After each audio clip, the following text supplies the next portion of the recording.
La galaxia se retuerce como una bestia herida. Atormentada por las llagas infectadas de innumerables tormentas de deformación, se lamenta en agonía. Mientras las fuerzas del Imperium Sanctus luchan con uñas y dientes para recuperar el control, los mundos del Imperium Nihilus soportan el asedio de innumerables pesadillas. Las fuerzas del caos atacan en todos los frentes, desde el guantelete Nachmund hasta la secta Cardon. Las razas alienígenas luchan furiosamente por la supervivencia o se desbocan por las estrellas en orgías de conquista y destrucción. Sin embargo, ninguna facción puede realmente ganar el dominio. Cada triunfo y fracaso solo aviva más la furia infernal.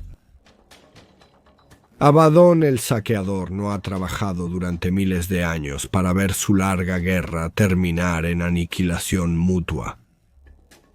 Sus manos se mueven invisibles a través de las sombras en misiones secretas y diabólicas.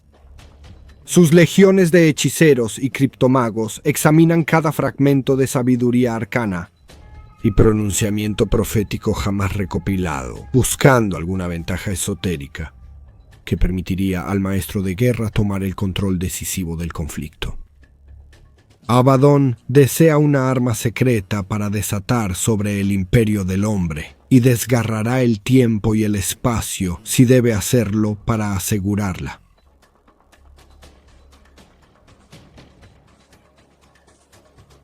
Gracias.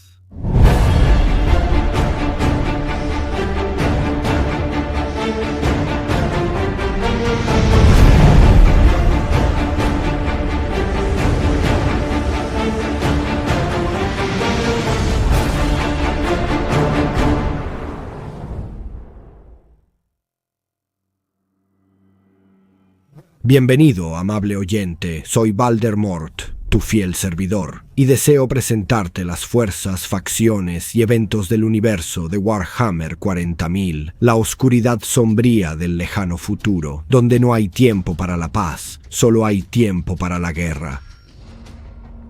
Después de un largo descanso debido al cansancio, vuelvo a ti ahora en el cambio de las edades, porque la nueva campaña narrativa será, como afirmó el mismo Wade, tan importante y revolucionaria como la tormenta creciente.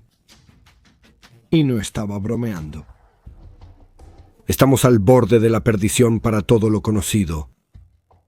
El escenario mismo está a punto de avanzar a través del medio de los arcos de presagios. Para bien o para mal, mejor o peor, disfrutaremos este momento juntos como una comunidad. Hoy abrimos las festividades con la entrada para Abaddon. El formato con el que muchos estarán familiarizados, pero serán extractos del libro, luego mis propios pensamientos y comentarios, luego más aclaraciones, luego pasamos al siguiente tema de entrada.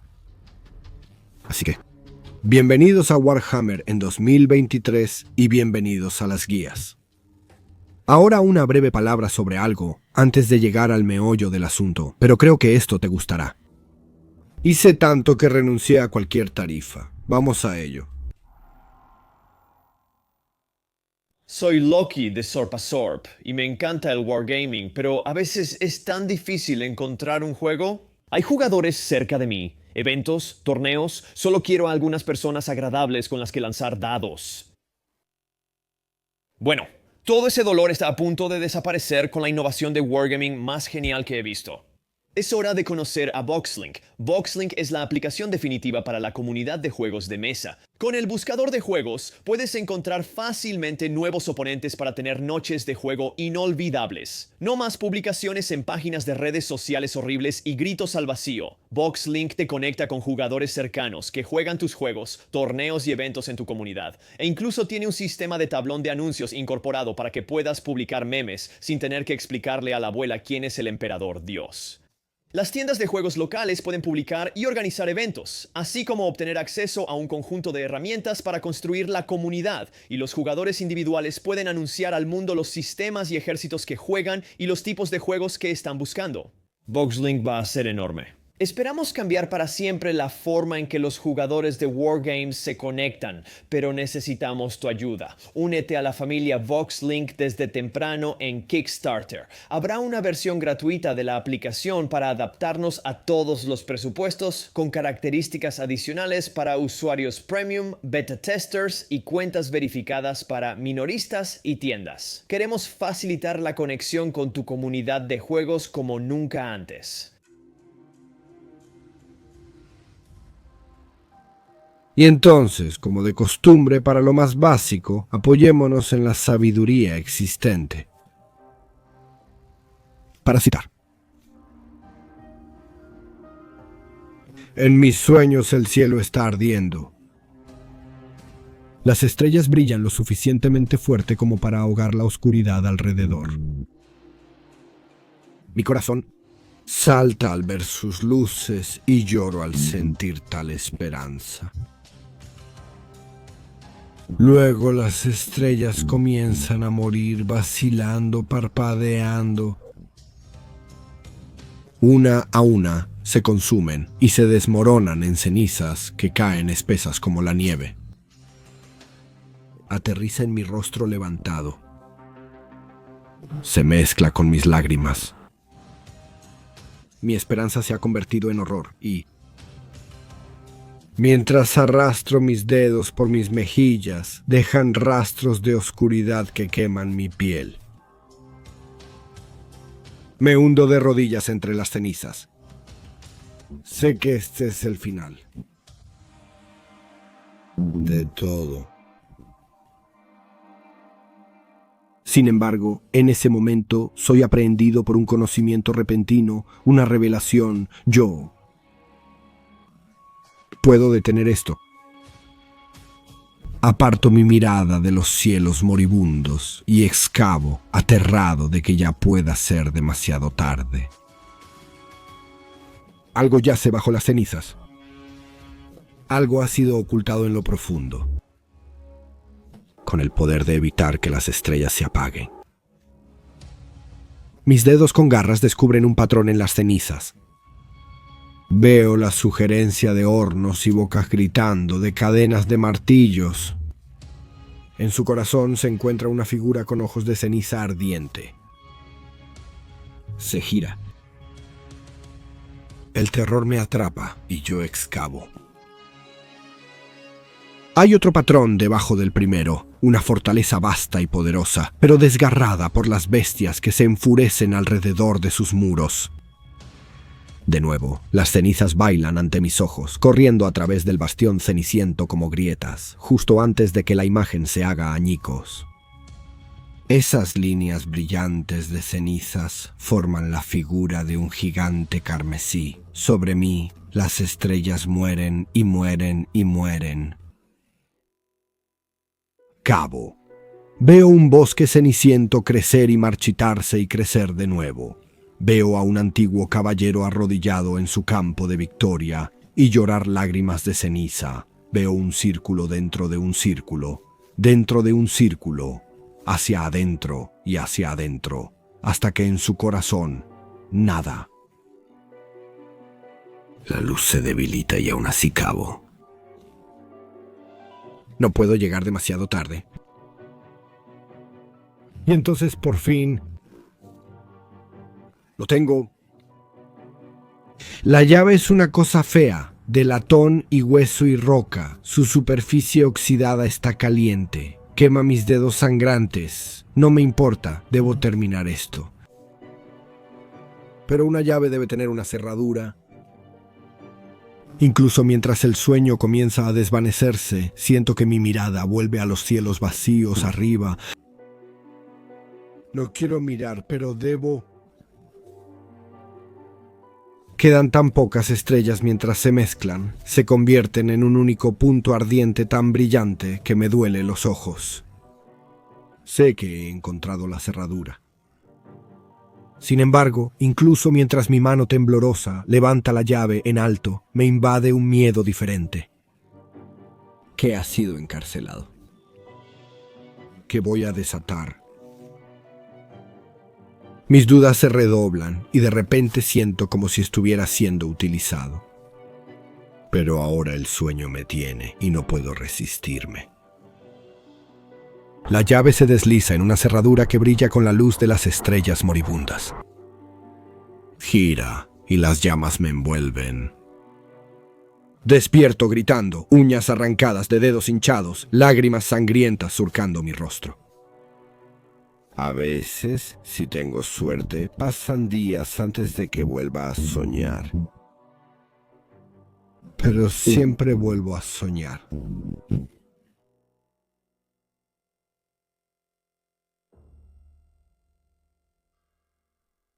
Fin de la cita. Respecto a Ezequiel Abaddon, el despojador, él viene. Desde las profundidades más oscuras del pasado, él viene. El 3 veces nacido, el señor de los Jasterianos, el maestro de guerra. Abaddon. Un hombre que infunde miedo en los corazones de todos los que lo conocen, no solo mortal, sino nunca nacido por igual, porque en toda la realidad hay pocas cosas tan viciosas o rencorosas como el despojador. Su ira es fría como el hielo, blanco ardiente como el centro estelar. Es lo más terrible que ha surgido de la herejía de Horus.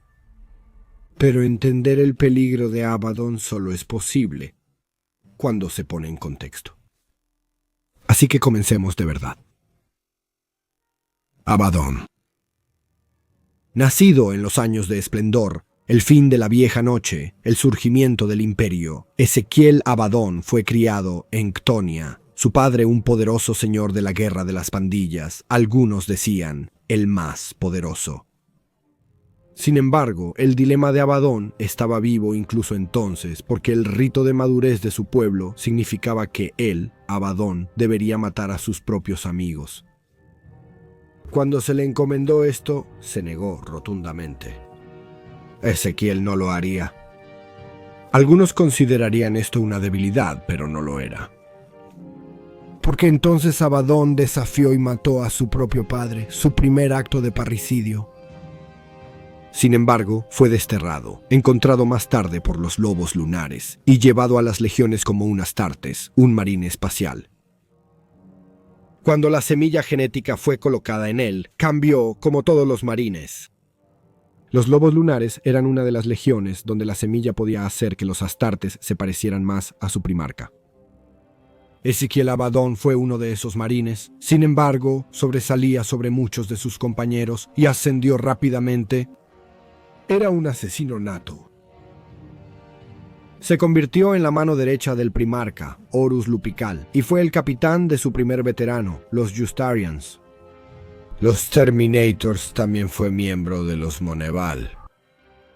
Los 4 oficiales de la legión que Horus usó como su concilium, sus asesores y a veces sus gatos de paja.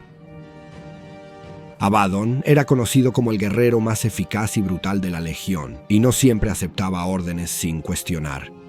Ni en lo más mínimo, Ezequiel no era un adulador, o un adulador colgado de las palabras de su primarca. Todos adoraban a Horus, incluso Abaddon una vez, pero él sería directo incluso con su padre genético, cuando Horus se pasó a la rebelión. Entonces Abaddon estaba con él, justo a su lado.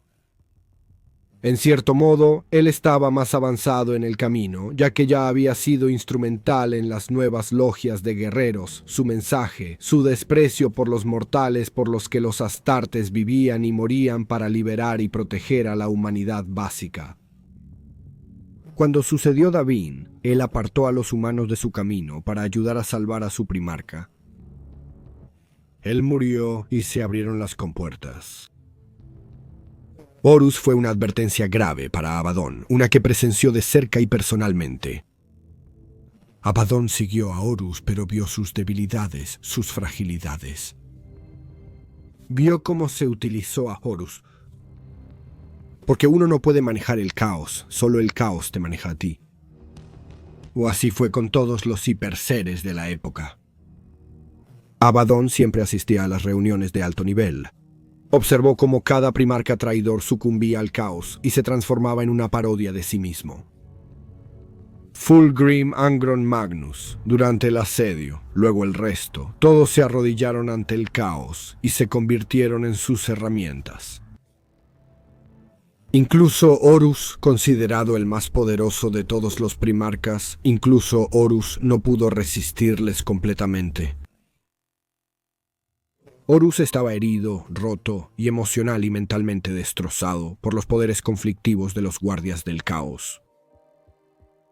Pensó que los estaba utilizando, su poder, para darle una oportunidad de luchar contra el emperador, pero ellos lo habían consumido.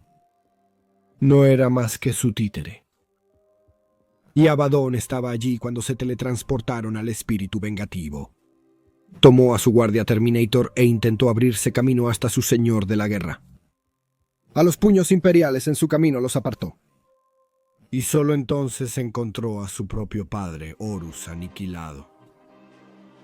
Su alma despojada de él, las cuerdas cortadas. Estaba muerto, asesinado por el emperador, y el señor de los Hostarian, Abaddon, se descontroló. Tomó a los hijos de Horus y su flota y huyó del terror tan rápido como pudo. El asedio se rompió, luego las legiones se dispersaron.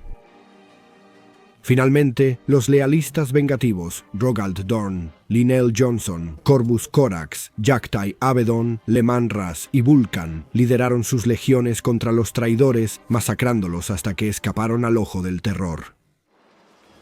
Fue entonces cuando Abaddon se exilió voluntariamente y en su ausencia las legiones se volvieron unas contra otras. Pero, ¿qué pasó con los primarcas? Uno podría preguntar. La mayoría de ellos fueron elevados al estatus de primarca demoníaco, y esto es lo confuso, porque la mayoría solo vería esto como una ampliación de su poder, un nivel superior por así decirlo, pero eso simplemente no es la totalidad de todo. Cuando cada uno de los primarcas se ha convertido en un patrón del caos y ha cambiado, su posición entera en el universo también se altera. Porque ahora son más del warp que del espacio real. Y su poder se aumenta de hecho, pero su sustancia y percepción son mutadas.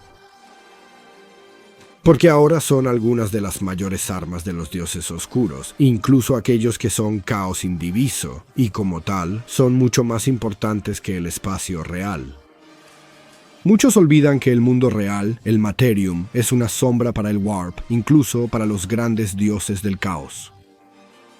Su principal preocupación es, y siempre debe ser, el gran juego, la guerra dentro del Warp entre estos grandes poderes. Los primarcas demoníacos solo están regresando ahora, pero eso lo abordaremos a su debido tiempo. El hecho es que durante el periodo de la purga y luego las guerras de la Legión o de los esclavos, los primarcas eran prácticamente inexistentes. En algunos casos estaban como incubando o directamente involucrados de inmediato en el gran juego. Y los esclavos que habían llevado al ojo del terror no eran suficientes.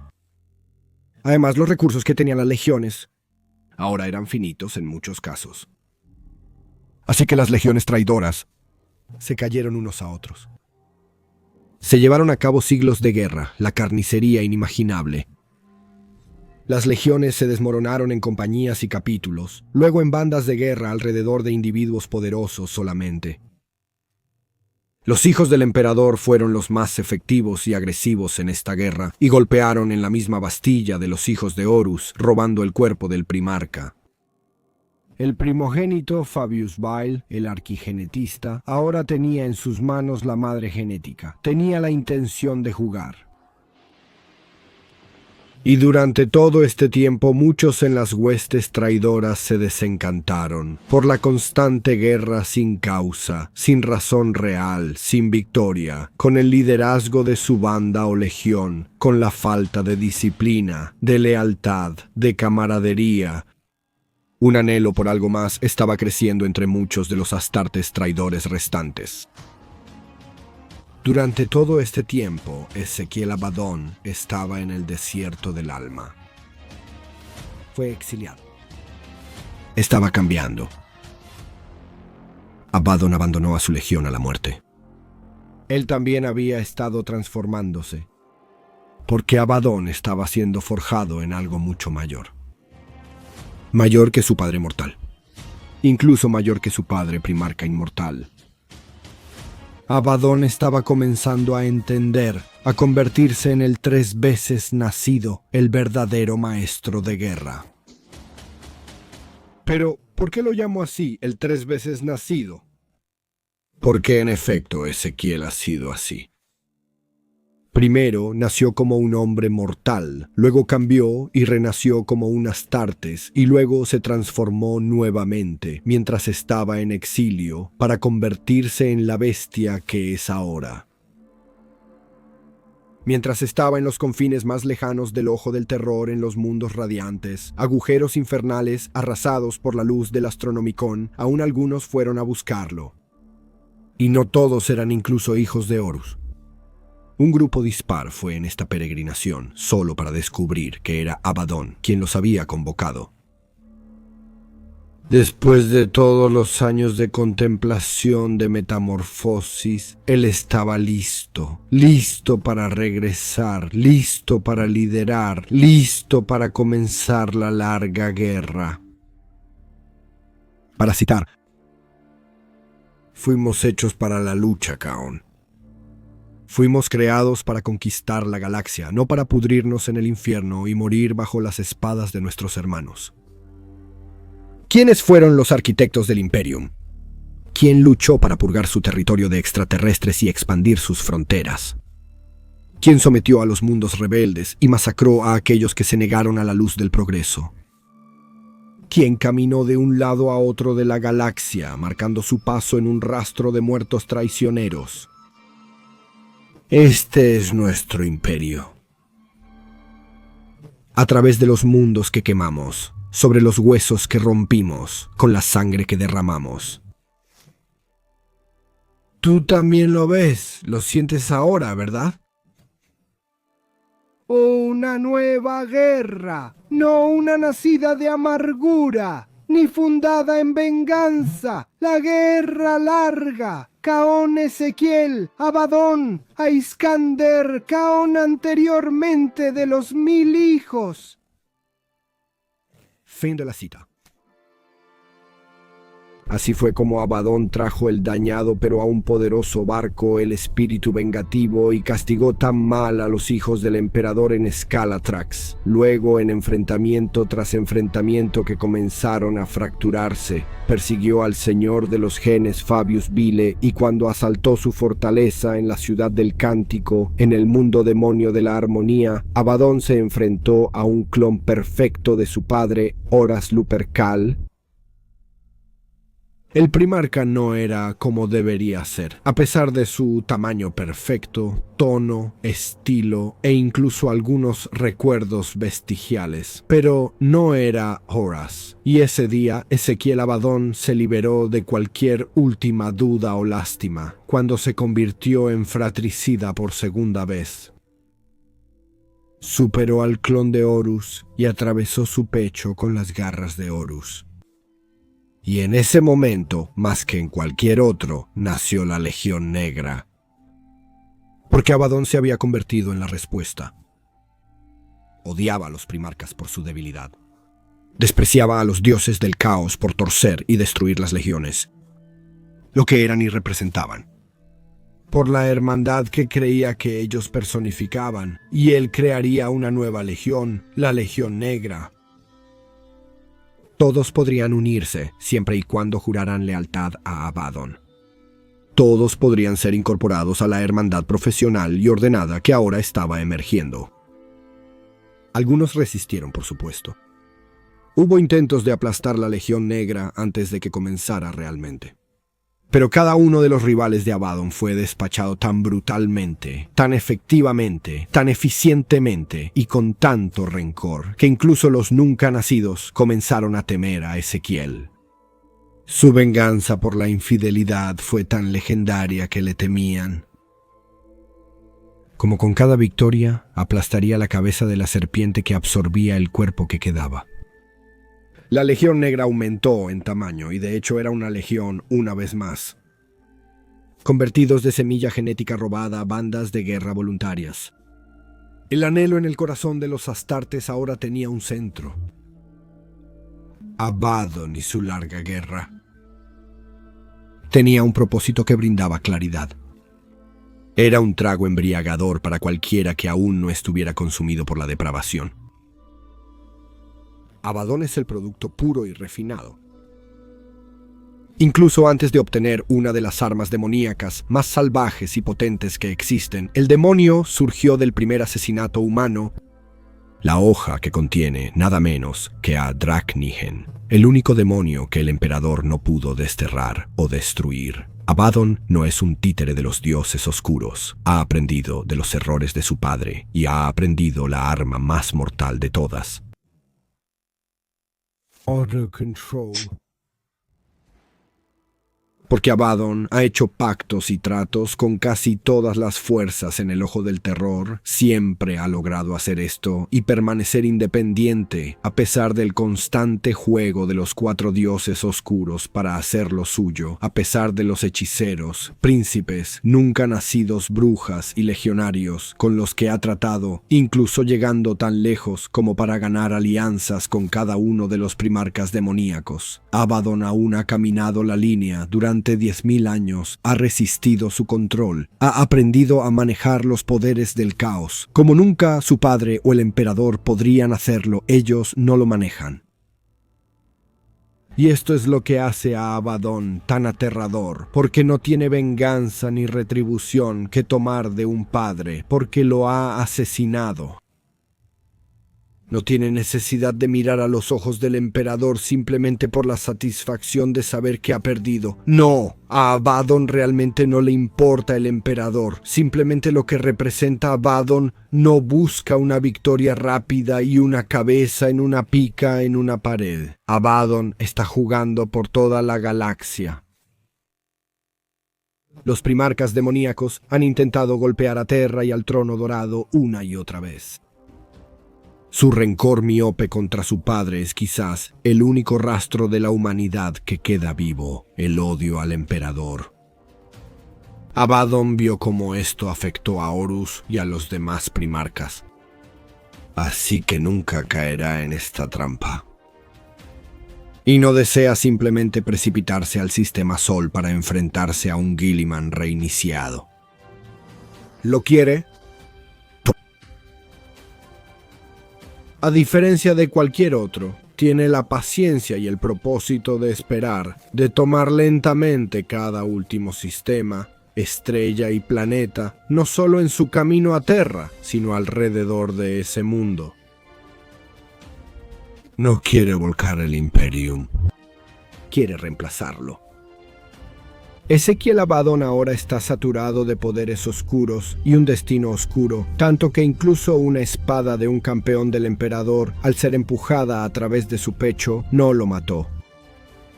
Sigismund hizo esto con él.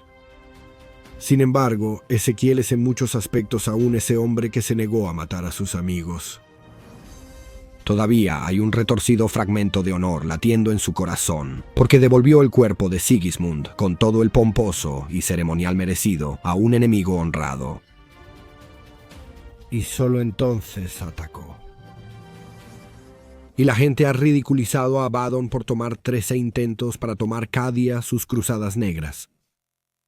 Cain lo insultó aún más al afirmar que la destrucción de Cadia fue un berrinche.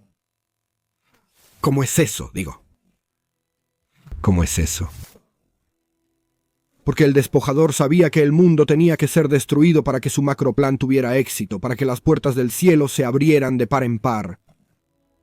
En efecto, estrelló una fortaleza Blackstone contra el mundo, pero funcionó, ¿no es así? Y Cadia se ha ido, y el terror a través de la galaxia, la gran grieta, ha surgido, exactamente como Abaddon había planeado.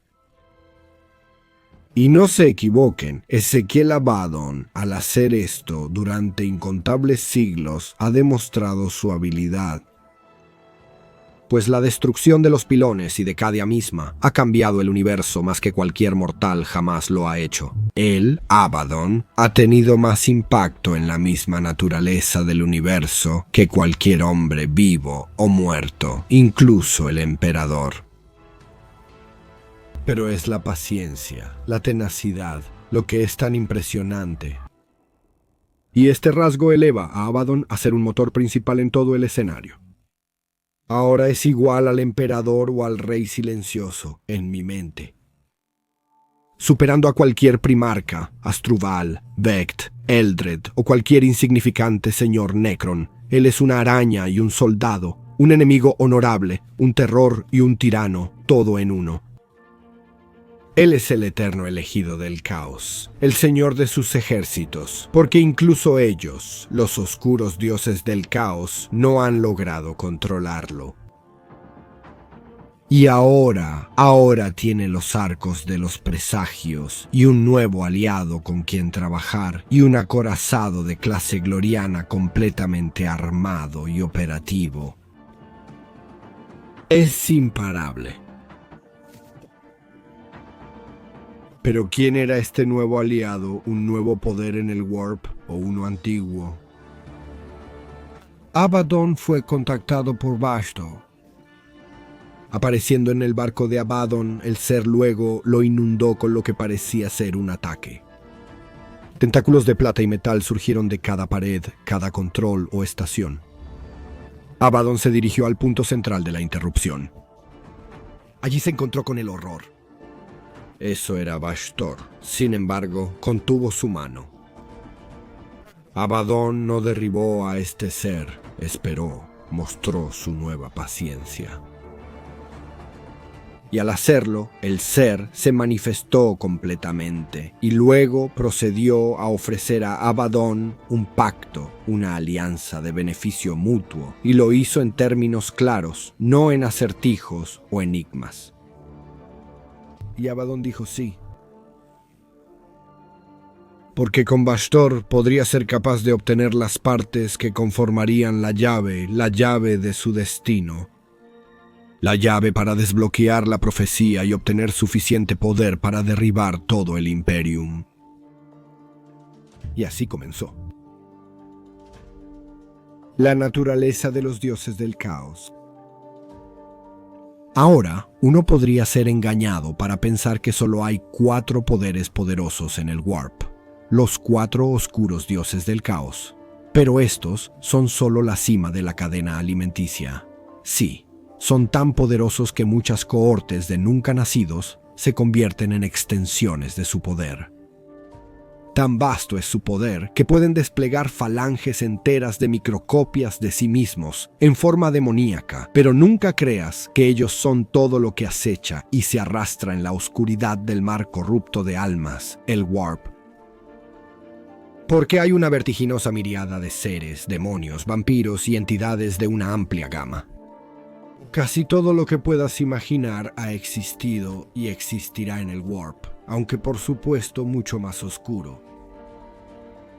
Y en el infierno infinito que es el Warp, hay muchas capas de seres que no están sujetos ni actúan en nombre de los grandes dioses del caos. Son simplemente los mayores dons en el Delta, por así decirlo, pero de vez en cuando surge una nueva fuerza. Antes de Slaanesh y la caída de los Eldar, solo había 3 dioses. Antes del nacimiento del abuelo, había 2, así que siempre existe la posibilidad de que algo cree espacio en la cima, ya sea exterminando poderes previos como ha hecho Khorne, o simplemente creando un lugar en la mesa como lo hizo el príncipe del placer. Y así, con eso en mente, pasemos a la siguiente etapa de nuestro viaje a través de esta historia. Hablemos del nuevo ser que intenta luchar por un asiento en la mesa del poder supremo. Hablemos de Bastor. Parasita. Bastor, el archifane, maestro de las forjas del alma, el dios en la máquina. Bastor es un semidios demoníaco de inventores, ingenieros, científicos y artesanos. Es curiosidad e innovación, despojado de conciencia moral y llevado a sus extremos más oscuros. Empoderado por la indagación de las mentes mortales, Bashtor encarna la necesidad de entender y luego esclavizar las fuerzas naturales y finalmente lograr la apoteosis tecnológica a cualquier costo. Pocos sabios mortales de cualquier raza conocen a Bashtor el Arquifane, ya que solo se ha manifestado escasamente a lo largo de la larga historia de la galaxia. ¿Por qué debería ser así? No está claro, pero lo ha convertido en una figura raramente vislumbrada de miedo, un cocotecno demoníaco cuyas apariciones ocasionales siempre presagian una catástrofe de pesadilla. Algunos criptoeruditos han afirmado que Bashtor fue creado en medio de la imprudente carrera armamentista de alguna guerra antigua y de alcance galáctico. Otros sostienen que nació en el Warp, por los horrores de la oscura edad de la tecnología, o por el contrario, que él fue el autor y patrón de esos horrores.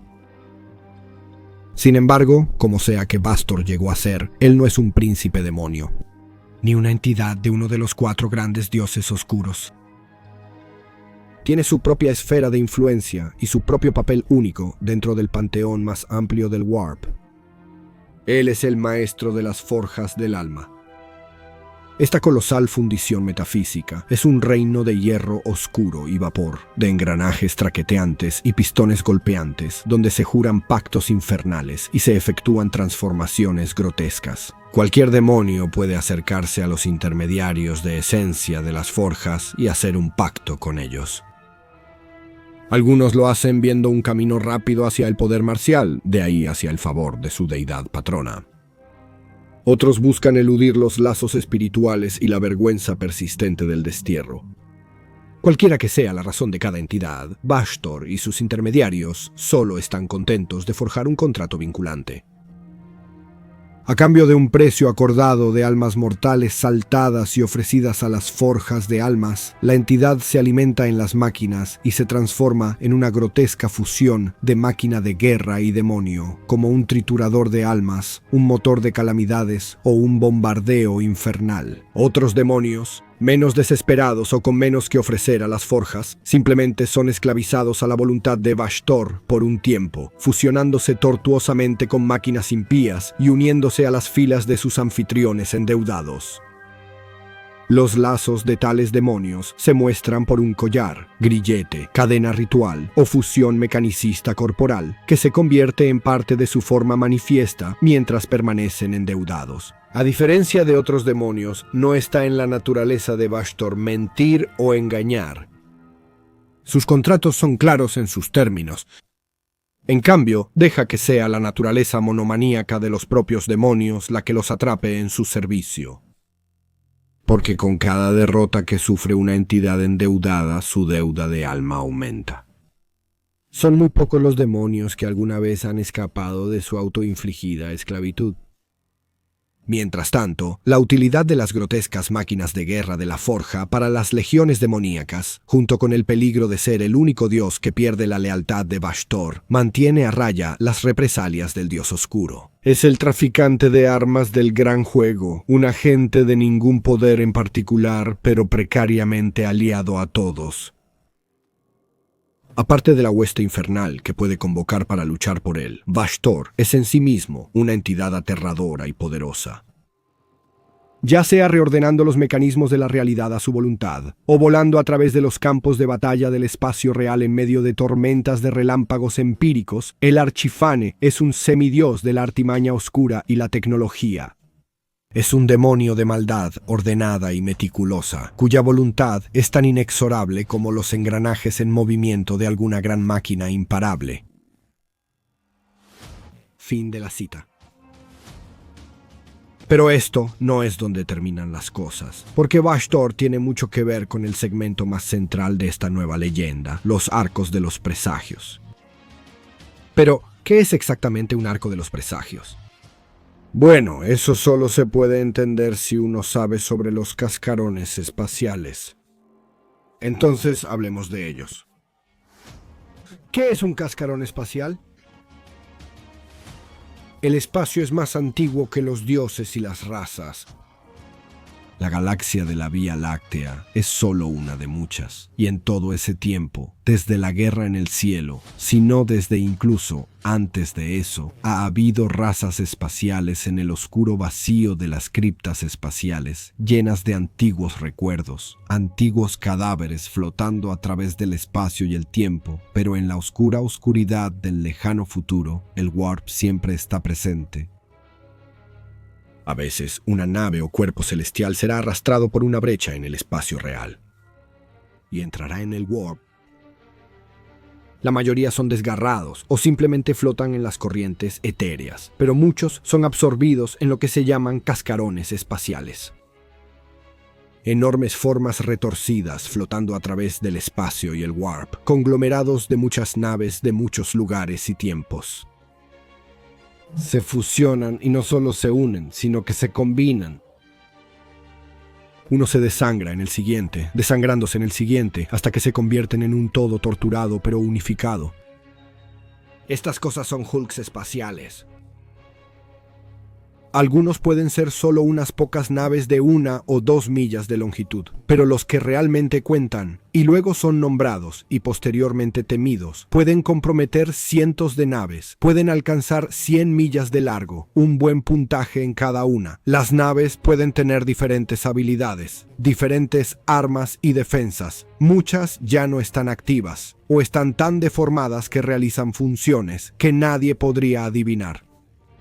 Algunos son casi cáscaras, sin propulsión real más que su impulso. Nada parece activo hasta que uno es abordado. Y los halcones espaciales pueden ser malditos o infestados de 1000 maneras. En sus niveles oscuros y húmedos pueden tener robajenes escurridizos o sus cultos. En el núcleo pueden tener un lecho generador de caos de los nunca nacidos. En su puente podría haber cualquier cosa imaginable de tu peor pesadilla, senos acechando sus cubiertas. Cada superficie podría estar infestada con patógenos antiguos y potentes o genéticamente mejorados. O peor aún, cepas místicas del abuelo. Ambos son tesoros de Archiotech, el genio de una miríada de razas muertas. O barcos de antigua providencia de la oscura era tecnológica. Pero son más a menudo la muerte encarnada. Dentro de las entrañas de estas bestias hay maravillas y terrores que, por derecho, deberían quedarse en el pasado. Algunos aparecen y anuncian tiempos de mutación y rebelión, disturbios y salvajismo, antes de que la bestia doliente regrese a los remolinos del warp. Su mera presencia emana locura y odio por los sistemas alrededor. Algunos se deslizan por reinos sin nota, luego se van antes de que alguien pueda reaccionar. Algunos son utilizados como armas o medios de transporte por los pieles verdes o seres migratorios. Pero nunca, jamás son bienvenidos en el Imperio Tau, ni cerca de la ruta de vuelo de un mundo artesanal. Cuando el Imperio debe tomar uno, debe despejarlo. Entonces, es a los de armadura de poder a los que recurren, y solo a los mejores. Y así es como las adeptas sororitas, las hermanas de las órdenes militantes y los veteranos de los Astartes, los ángeles de la muerte, los marines espaciales, quienes luego usarán armadura táctica de Dreadnought o trajes de Terminator para ti y para mí, incluso para abordar tales naves, y mucho menos para despejarlas. Capítulos enteros han sido exterminados. Grupos de batalla completos de la Armada Imperial han sido barridos, todos desapareciendo en la sombra de un desecho espacial. Siempre son una apuesta que no vale la pena tomar, a menos que sea una necesidad extrema. El más grande podría invadir y escudriñar sus cubiertas durante una década, y nunca siquiera atrapar la mitad de lo que puede estar al acecho dentro. Son casi demasiado vastos para la concepción humana. En su mayoría son independientes, o hasta este punto. Los desechos espaciales son como ballenas que atraviesan el universo, y nadie debería interponerse en su camino. Sin embargo, todo eso ha cambiado ahora, porque Abaddon y Bashtor han armado estos horrores. Los convierten en arcas de presagios. Las arcas de presagios Bashtor, el archivano, es capaz no solo de invocar a estas bestias desde el warp, sino también de dominarlas y luego mejorarlas. Como un ser de poder fenomenal, los golpea con rayos, una manifestación física de las energías que está forzando a través de las bestias. Con hechizos y amuletos tallados, pintados o quemados en las cubiertas, el casco y los motores logran más control sobre la totalidad. Sin embargo, no lo que está dentro. La creación de un arca de presagios lleva tiempo. Sin embargo, el Archifán rápidamente tuvo una docena para la primera ola de Abaddon. ¿Pero qué hizo Bashtor con ellos? Descubrámoslo. Para citar. El profano. Aunque cada arca de presagios era una pesadilla distorsionada y anárquica por sí misma, un puñado de similitudes las distinguía como parte de la monstruosa flota de Abaddon y Bashtor. Estas adaptaciones y adiciones coordinadas tenían la intención de asegurar que cada arca cumpliría su papel en avanzar la profecía por encima y más allá de cualquier propósito terrible que sus nuevos amos pudieran asignarle después. El monstruoso profano estuvo entre las primeras arcas de presagios que se crearon y mostró todas estas adaptaciones vitales. Protecciones. Para vincular las arcas de presagios y para prevenir la rebelión de los espíritus de máquina corrompidos y vestigiales que persisten dentro de cada nave, cada uno estaba atado con protecciones rituales. Algunas tomaban la forma de colosales inscripciones rúnicas quemadas directamente en las placas del casco o grabadas en innumerables pasadizos o mamparos internos. Otros eran inmensas cadenas rúnicas, altares rituales o santuarios erigidos a lo largo de la nave, o incluso jaulas llenas de brujas atadas y cegadas, con sus poderes esclavizados para la tarea en cuestión. Gangliaxos de carne metal. Cada rayo de energía del Warp que Bashtor enviaba en espiral para perforar el Space Hulk cautivo se transmogrificaba en enjambres de cibernematodos plateados. Estos, a su vez, se enterraban profundamente en las naves y sistemas de fusión que componían el halcón, exudando hebras de silicato de Warp detrás de ellos y a veces incluso estirándose y trenzándose en cables de carne metal similares a sinapsis. A medida que estos caminos autocognitivos se extendían por el halcón, conectaban y parasitaban cualquier sistema mecánico aún viable dentro de una única red de comando y control. Este era el Gangliaxoth, cuyas hebras raíz finalmente convergían dentro del nexo de control designado del recién formado Arca de Presagio.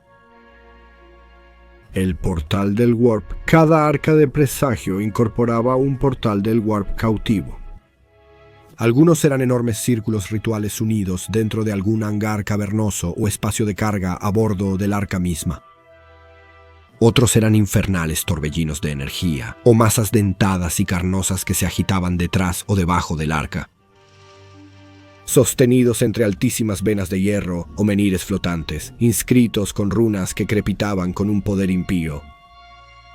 Tú, además de Abaddon o Bashtor, conocías el verdadero propósito de estos portales cuando el arca zarpó. El Obliskane, otra infernal invención del Archifane y una de las mayores ofrendas a Abaddon. El Obliskane era un faro empírico que ardía como una hoguera desenfrenada en el Warp. Generado por un motor monstruoso que fusionaba carne, hierro y esencia demoníaca, cada Obliskane alimentado por un horno de Warp que a su vez se alimentaba con las almas de los Psykers, una burla del Astronomicon que no pasó desapercibida para Abaddon. Aunque de corto alcance, estos dispositivos transformaban cada arco en un punto de referencia altamente visible en medio del torbellino del Warp, permitiendo a las flotas de naves de guerra de escolta navegar por su presencia y mantener la cohesión, incluso mientras desafiaban las furiosas tormentas de Warp del Gran Rift. Sistemas. A medida que el desgarbado Axos se extendía, generalmente era capaz de reactivar algunos de los sistemas de armas, escudos, matrices de comunicaciones y así sucesivamente, pertenecientes a los buques que componían el Space Hulk. Muchos de estos eran antiguos o de un diseño alienígena esotérico.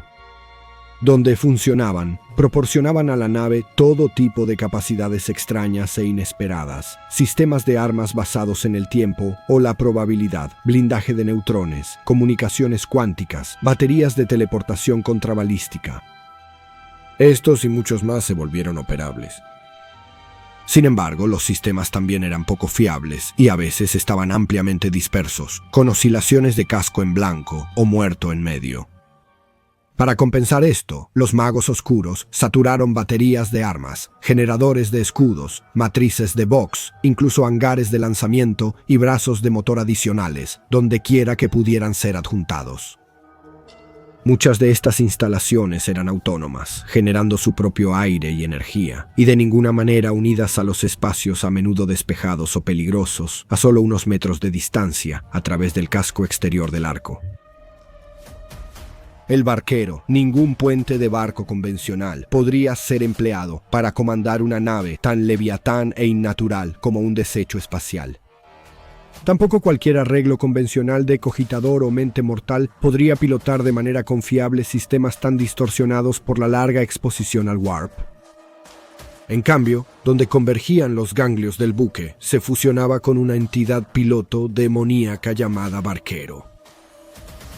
Grotescas fusiones de hierro y latón, engranajes y calderas y pistones, con extremidades temblorosas, ojos saltones y cilios sensibles al warp ondulantes, estas entidades servían tanto de puente como de tripulación del barco. Estaban obligados a obedecer las órdenes emitidas por el maestro de su arca de presagio, aunque en realidad su lealtad última era para Bashtor antes que para cualquier mortal. Fin de la cita. Así, cada arca fue otorgada a un voluntario, un suplicante a Abaddon. Un señor de la guerra en sí mismos, y a cada uno de estos señores de la guerra les pidió solo una cosa: debían ir a un lugar primero para golpearlo y tomar lo que allí se ocultaba. Si esto se hacía, el señor de la guerra podía entonces mantener el megalito del asesinato desde ese punto en adelante. Podrían mantener su arca del presagio e ir donde él o ella quisiera para hacer la guerra a los adoradores de la guardia del cadáver, incluso en sus lugares más fuertes, porque el poder de un arca era casi inigualable. Bueno, casi. Descubrieron de la manera difícil que, a pesar del tamaño y el poder puro de los arcos, no eran el arma definitiva. Ni de cerca. Un movimiento tan audaz, ruidoso y descarado no podía ser ignorado. Incluso sobre el furioso choque del warp, los gritos de los mundos asediados o abandonados por la invasión del caos, los lugares consumidos hasta la existencia por el gran devorador. Incluso en esta cacofonía de dolor y lamentación, las ondulaciones de las arcas se podían sentir en los hilos del tiempo y el espacio y a través del warp. Las bandas rebeldes atacaron por el premio. Las razas antiguas que quedaban se dedicaron a cazar las arcas. Eldar de casi todos los caminos, lugares y lealtades se unieron a la caza. Los guerreros de aspecto de los mundos de artesanía se coordinaron a través de los jugadores de Sagora, los arlequines, con los habitantes de la ciudad oscura. Incluso el Elegetenis, los Dukari, los Eldar oscuros se infiltraron en las arcas para causar pandemonio. Las legiones sin alma de los necrones abordarían cualquier cosa que penetrara en sus dominios y exterminarían todo a bordo o morirían intentándolo. Las arcas emergieron en el espacio, rodeadas por las inmensas flotas Tyranids. Los orcos, previsiblemente, los veían como enormes objetivos y magníficas oportunidades para un ambiente y ambiente diferentes mientras luchaban. Por eso, lo que se enviara al espacio orco era recibido con entusiasmo. Los Kin lucharían con uñas y dientes por cada centímetro de espacio o tierra, siempre que los orcos aparecieran y desembarcaran a sus fanáticos adoradores del caos. Los Tau movilizarían sus flotas locales para interceptar un intento de hacerlos pedazos. El abordaje no solía ser una opción. Sin embargo, el poder de los Arks, las flotas de naves de guerra renegadas del caos que los rodeaban como bancos de peces, rivalizaba con cualquier flota de Craftworld o de la Cruzada Indomitus. Pocos fueron detenidos. Eso fue en la primera ola. Porque los 12 que fueron enviados no eran más que los precursores, el impacto inicial, todo para obtener las piezas de la llave, para cumplir la profecía. Y durante todo esto, el espíritu vengativo, uno de los buques de guerra de clase gloriana más letales jamás construidos, una de las naves más poderosas de la galaxia, ahora está reparado, ahora completo, ahora ha vuelto a su antiguo poder. Pero, ¿cómo termina este segmento, amable oyente?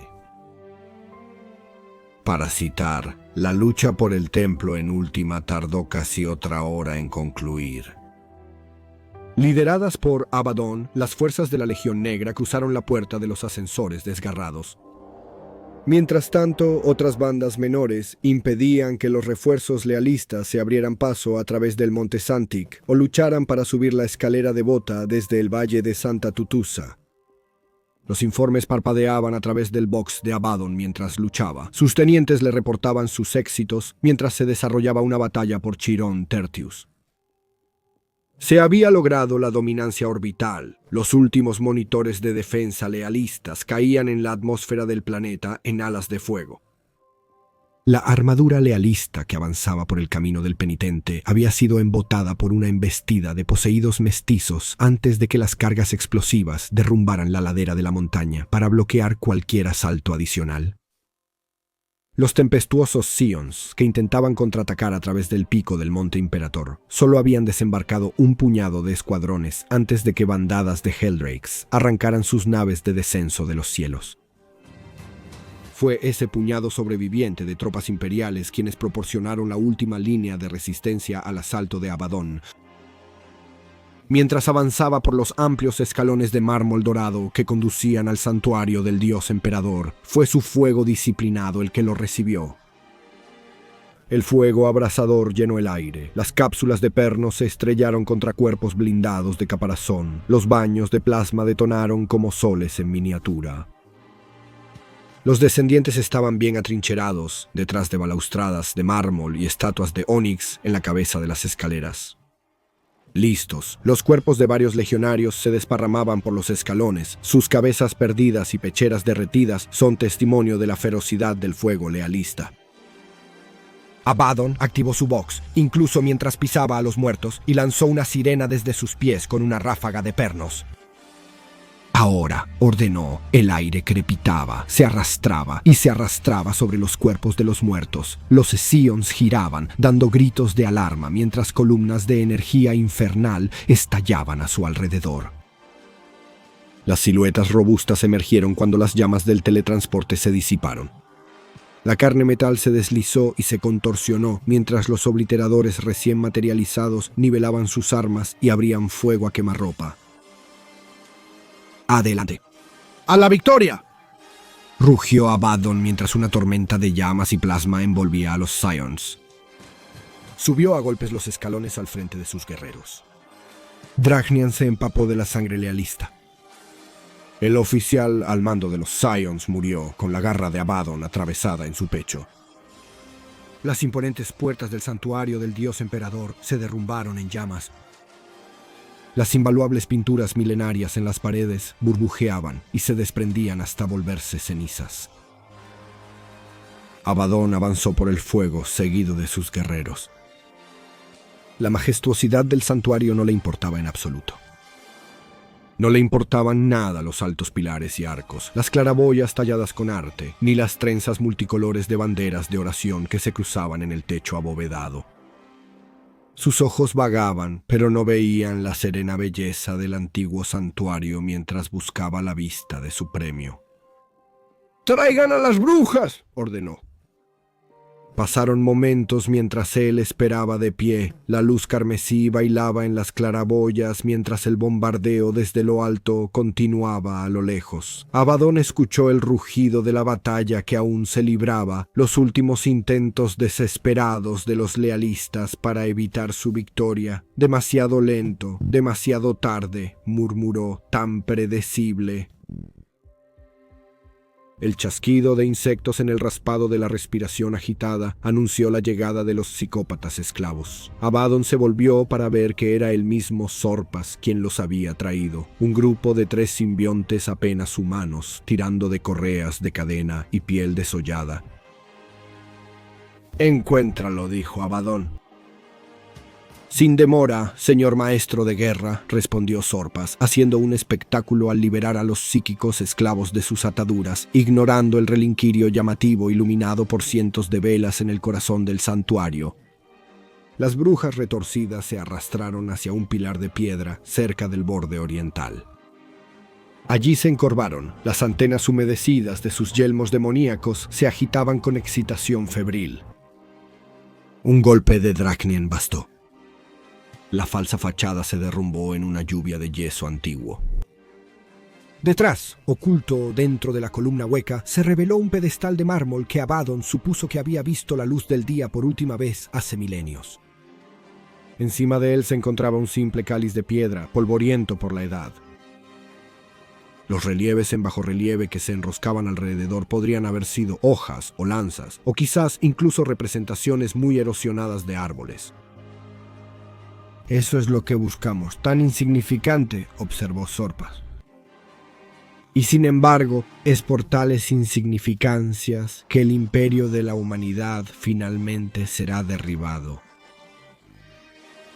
dijo Abaddon, mientras sentía un presentimiento de triunfo arder en sus corazones. Fin de la cita. Escucharemos la continuación de esta historia muy pronto, en Arcas de Presagios Angron. Pero las cosas ahora son lo suficientemente graves, incluso sin el regreso del Ángel Rojo, pues Abaddon, el Despojador, ahora es aclamado como el maestro de guerra del Imperium Nihilus. Tiene sus arcas de presagios y el caos que propagan. Tiene la espada Draknien y ahora tiene el espíritu vengativo en toda su oscura majestuosidad.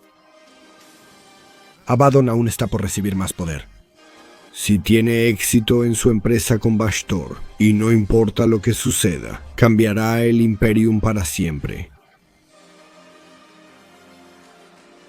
He sido Valdemort, tu fiel servidor. Suscríbete, dale me gusta y demás si disfrutaste el video. Únete a mí los viernes mientras me sumerjo.